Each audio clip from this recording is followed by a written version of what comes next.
What's good, y'all? It's the Demouchets React, and we're back with another video. Who we got today, C? Today we're back with another reaction. Super excited about this video. If you're new to us and we're new to you, make sure you scroll down, hit that subscribe button, and turn on the post notification bell because we're on the road to 50K. And we cannot get there without you guys, alright? Join the family. Without further ado, let's get into the video. Let's get it.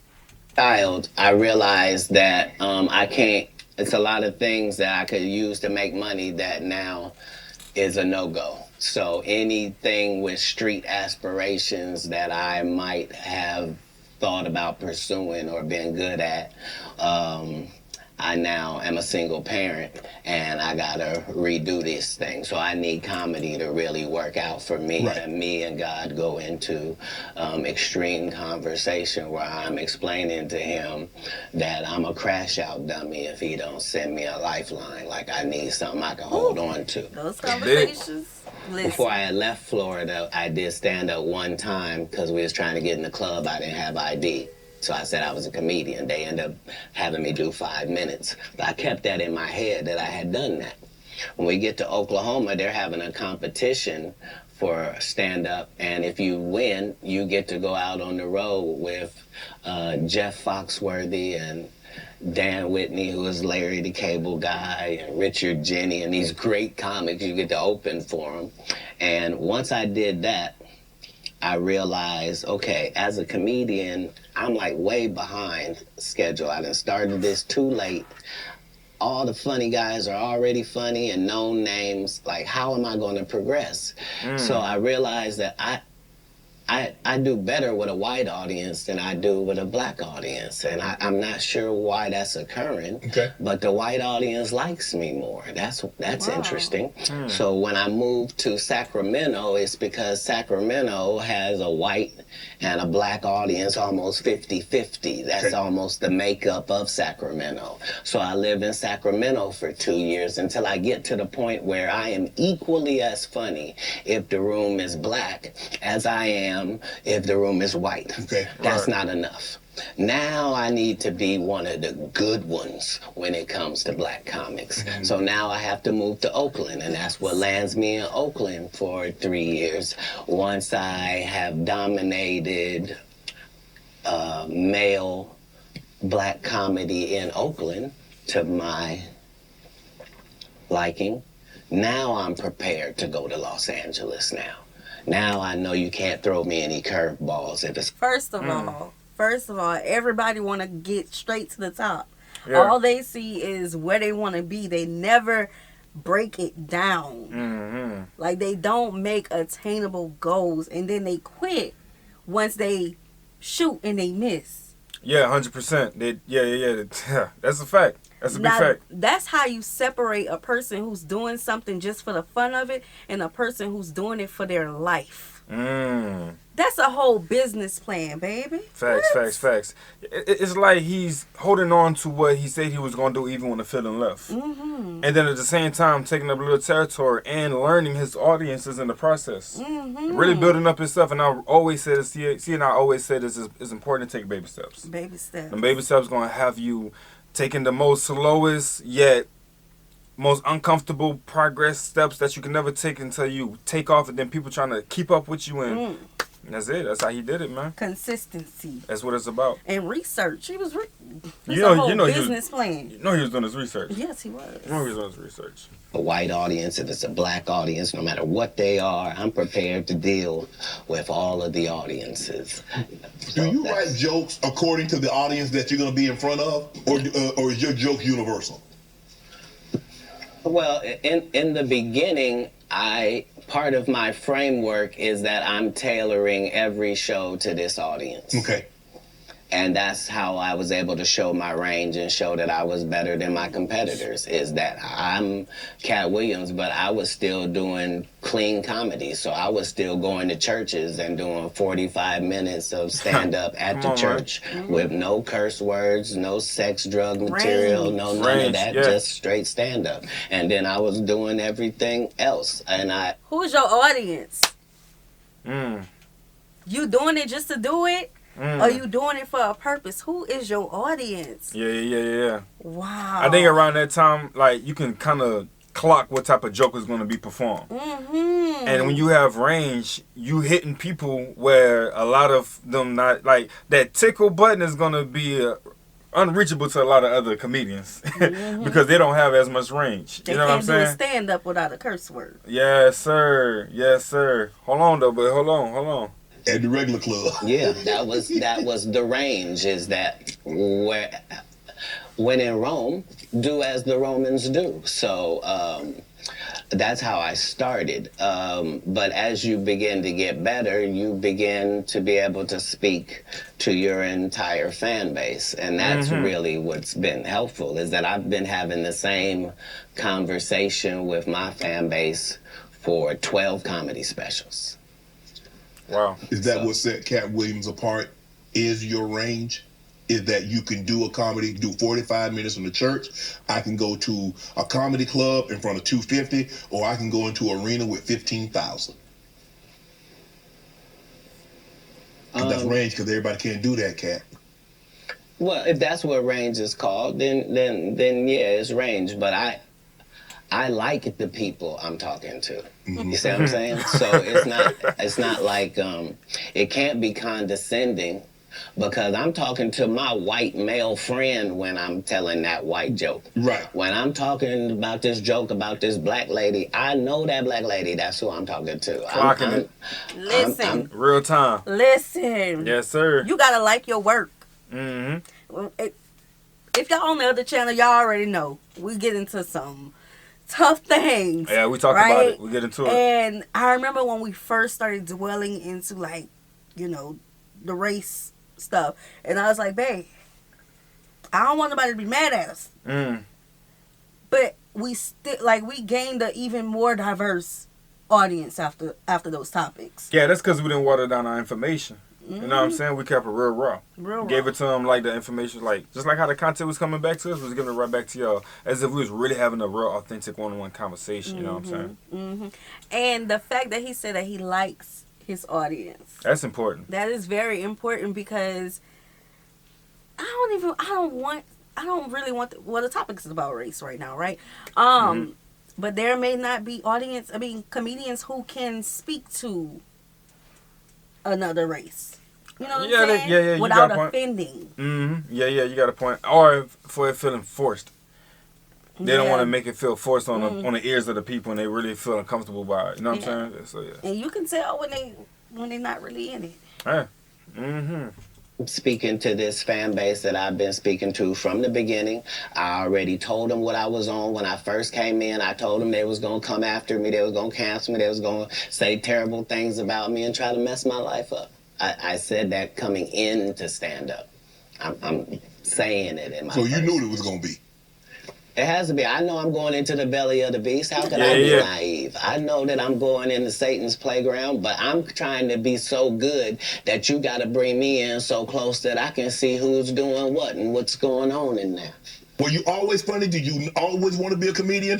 Did you stumble on a comedianship?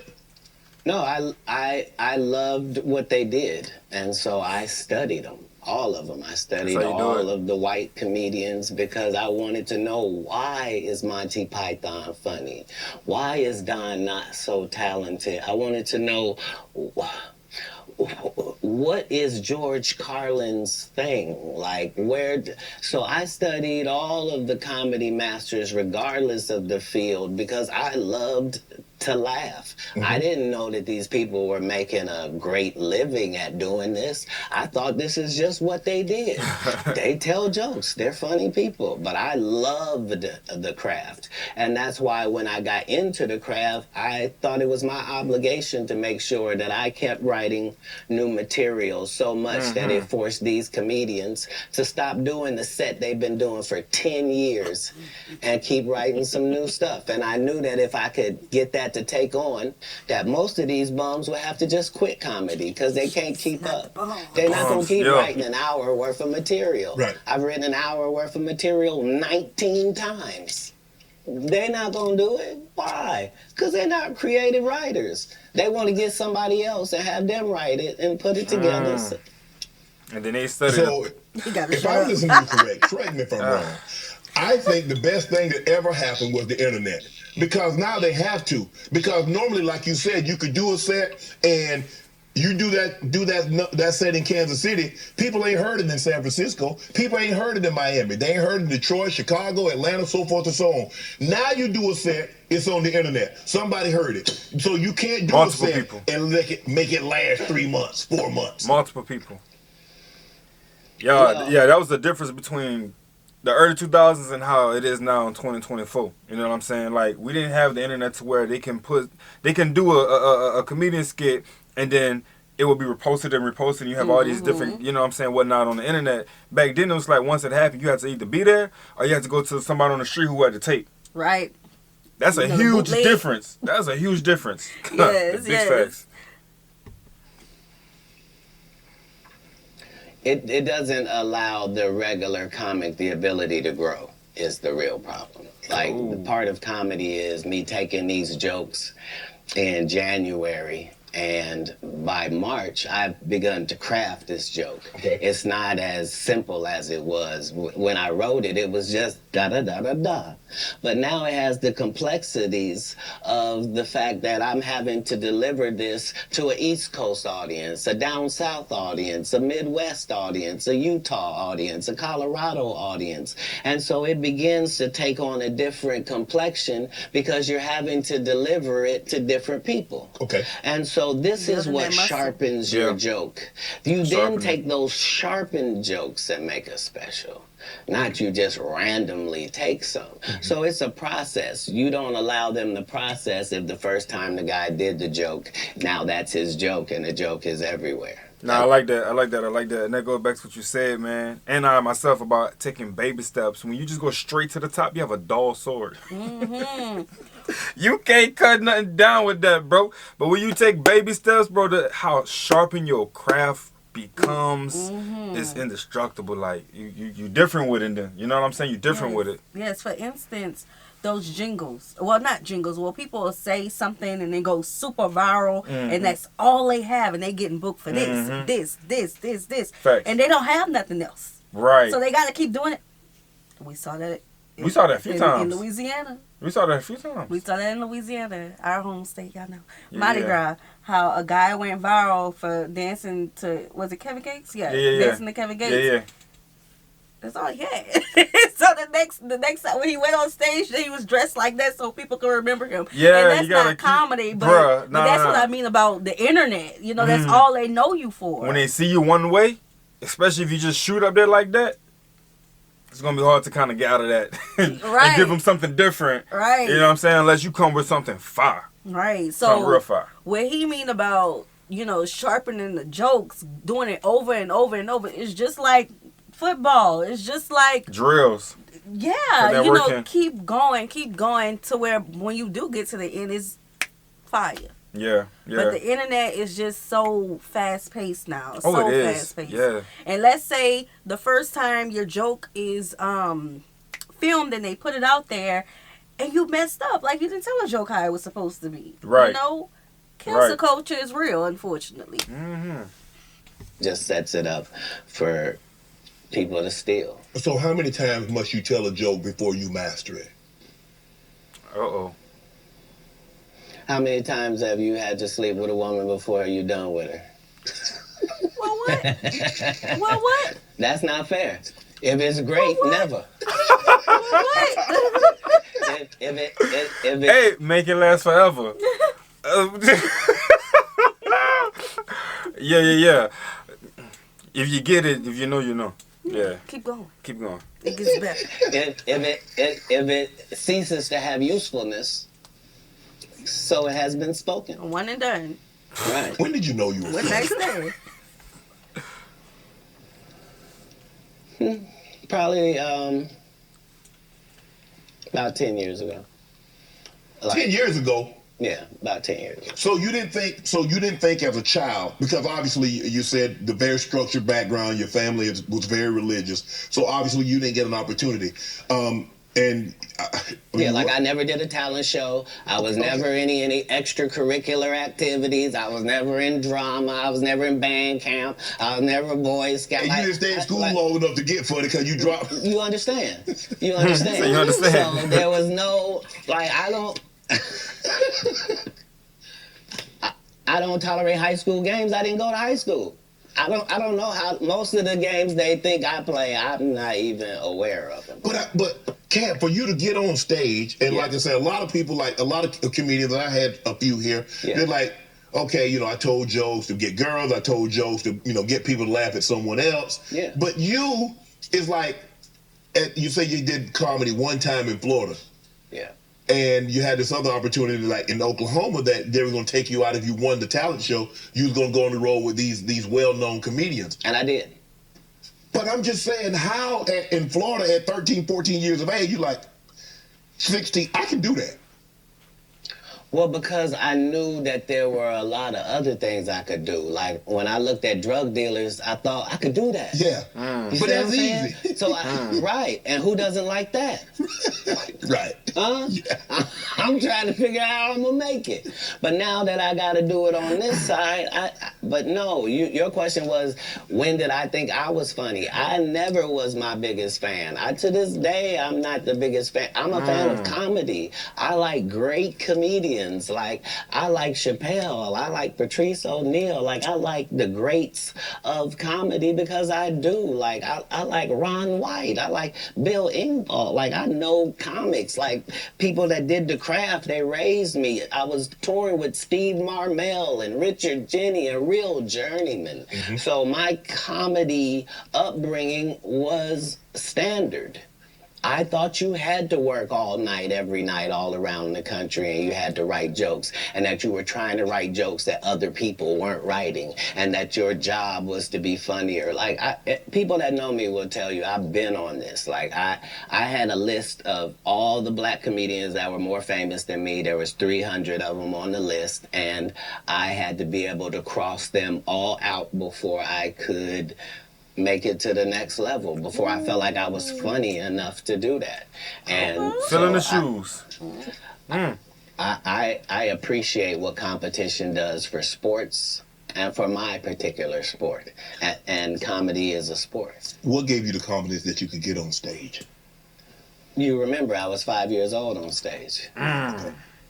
So performing in front of people was no problem. But I was reiterating God's word at that point. Now, I just have to make sure that the content is good. If the content is good, what part can I not do? I'm a vessel. He's given me these gifts to be able to do certain things. So I just want to utilize them in my craft. Yeah. That's all. Do you remember your first set? How long? 5, 10 minutes? No. I think 3 minutes. 3 minutes. 3 minutes. Standing ovation, boos, some applause, some jeers. No, none of that. They applauded like I was a professional at it. Wow. But now looking back, I understand. Because you gotta understand, they were all thinking, he don't even look old enough to be in here. And we don't have any black guys that live in this town. Where did he come from? And then he gets up there, and for 3 minutes, he talks about the fact that he is the entire black community. Right. And he is as disappointed in them. It looked like they looking for where the rest of them is. And so is he. And that was his set. Have you ever been booed, Katt?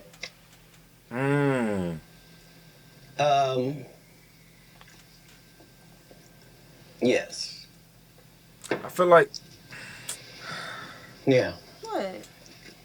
I have. if you're doing anything in life, okay, he's taking baby steps to this amazing career that he has created for himself. There will be some fumbles. There will be some times in life where you're just not going to have it together.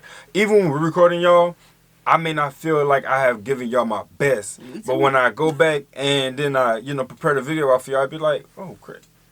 it looked better than I thought. You know what I'm saying? And it's just the reality of it. So whenever, I'm pretty sure not just him, but any other person who's in the business field is doing a presentation or a PowerPoint, whatever it is, they're going to have times where they don't feel like they give 100%.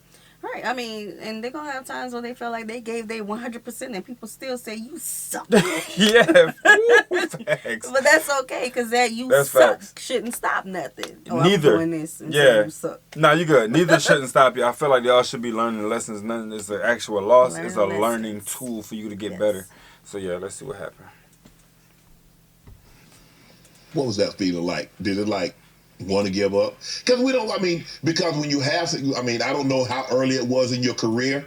Obviously, it hadn't been I don't think it's in the last decade because you've been immaculate. Have you ever dropped a pass? I have. Exactly, right. You know the little segment between everything is fine and I got it, and then you noticing where it is now? Mm-hmm. Yeah, it's that. The thing about, as a comedian, the audience's opinion is the only opinion that matters, not you, the writer, not none of that. And so I don't think any comedian has ever been booed unnecessarily either. They deserve it. Oh yeah. I'm saying what do they say when a guy shoots the air ball in the NBA? They say air ball to make sure everybody knows. But again, he still got to get back on D. Right. Like the game didn't end. He don't get to throw his hands up and sulk. Right. That's supposed to be used as a learning experience. Yeah, exactly. I'm glad he asked that question and he came back with this type of information. I like that. Yes, I like that. I feel like we need to bring Apollo back. Is Apollo back? Man. I think I heard something about it. I don't know. If it is, let me know what channel is on, where I can find it. We need that. I like that. I miss Apollo because I used to get my broom and be sweeping the people. Man, right there in the front with the shoes, the high socks. Yes.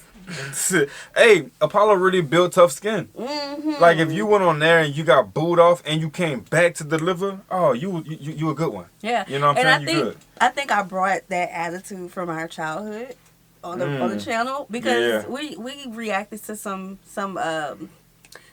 comedians and I would just be sitting there like, "Babe, this ain't funny." And the people in the comment section would be like, "Why are y'all reacting to comedy if she ain't gonna laugh?" There you go. I'm not gonna laugh at something that's not funny to me. I'm sorry. And then because Sierra has like this stinger personality or mood that she offers when she's just real with what other people may not, what other people may like, and she may not just like it like that. It's a reaction. It's a real authentic, reaction, and that's what they get. Yeah, that was a stinger. I'm supposed to laugh when. Oh, I'm not.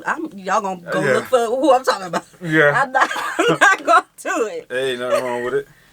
Most comedians don't get booed enough. Ooh. I just said it. I mean, this is how you end up with a Michael Blackson who's a real African doing a fake African accent. Okay, No. This guy is mad at me. All I did was give him the best advice of his life. Remember, he was wearing dirty dashikis. And I told him he needed to dress to be in the position that he's trying to say that he's in. And if you're the African king of comedy, sir, there's actually comedians in Africa doing comedy. If you're going to say that, you got to go to Africa and get a school, dude. Everybody got, you got to put in some work. And these guys, they take my advice, they change their whole persona, and then they hate me for it. And generally, I'm just too big to comment or make a statement about it or do a live or any of that. But when it gets to be a whole grouping of these guys, I gotta come and talk to Shannon. But you gotta, ganging up. I feel like though, but you gotta ask the question though, like how often can you get advice from somebody and is there a level of criticism that's supposed to help you? Like you can't be that dismissive, especially if it's in your field. All right, we all know that most people are sensitive when it comes to their craft. Right. You know what I'm saying? But if you can take some constructive criticism and turn that thing into gold. Right. Bro, it's like it's a helping hand. Everything ain't gonna be perfect. It's not gonna be perfect. That's one of those shots that a lot of people don't like to take. Or them pills that you can't swallow too sweet. Like it's a tough one. And that's when you separate the real from the fake, though. Who really want it? How bad do you want it? Yeah.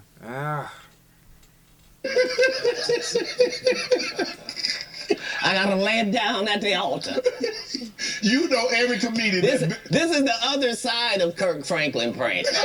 Come on, man. Hey, bro. This is the reckoning. 2024. The reckoning. No, but this is his first interview of 2024. He don't need no more. He don't need no more. For nobody else come back. Yeah. Bring it back.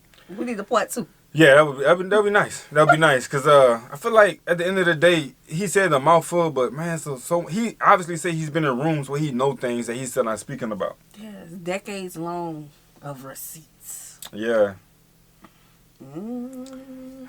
But the thing is, he's not speaking on this stuff first. He's responding. Oh, you gotta make that mention. You gotta make that mention, cause I'm thinking about it, and that's exactly what it is. He's actually responding to all of this. He said enough people done ganged up on him. Yeah. Woo. Okay.